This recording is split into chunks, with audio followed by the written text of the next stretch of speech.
গত সপ্তাহে টানা বৃষ্টিতে তলিয়ে যায় বিস্তীর্ণ হাওর অঞ্চল, নষ্ট হয় পাকা ধান। এখনও সোনালী ফসল ঘরে তুলতে পারেননি অনেক কৃষক।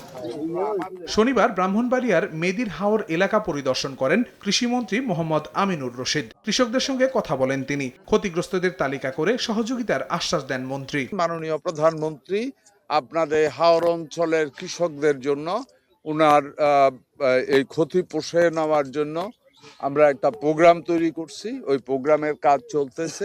পঞ্চগড়ে চিনিকল পরিদর্শন করেন শিল্পমন্ত্রী খন্দকার আব্দুল মুক্তাদির। আখ চাষিদের সঙ্গে মতবিনিময় সভা করেন তিনি। বন্ধ থাকা চিনিকলগুলো পুনরায় সরকার চালু করতে চায় বলে জানান মন্ত্রী। সমস্ত বন্ধ মিল চালু করা আমাদের লক্ষ্য, এই সরকারের লক্ষ্য। যে উপায়ে প্রতিষ্ঠানগুলি লাভজনকভাবে চালু করা যায়, দেশের স্বার্থ রক্ষিত হয়, তার সম্ভাব্য সবটি বিকল্প আমরা খতিয়ে দেখব। মাগুরার মোহাম্মদপুর উপজেলার নির্বিষখালী খাল খননের কার্যক্রম ঘুরে দেখেন সংস্কৃতি মন্ত্রী নিতাই রায়চৌধুরী। পরে এক প্রসঙ্গে তিনি বলেন, বিগত আওয়ামী লীগ সরকার অপসংস্কৃতি দিয়ে দেশের সংস্কৃতিকে ধ্বংস করেছে।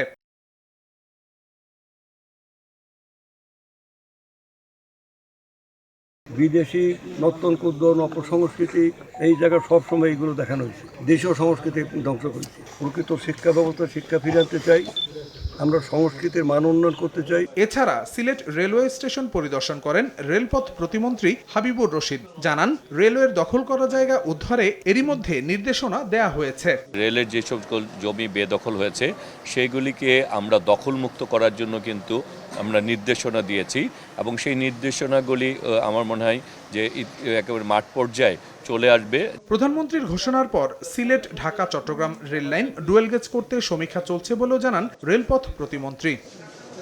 আহসানুল করিম, সময় সংবাদ।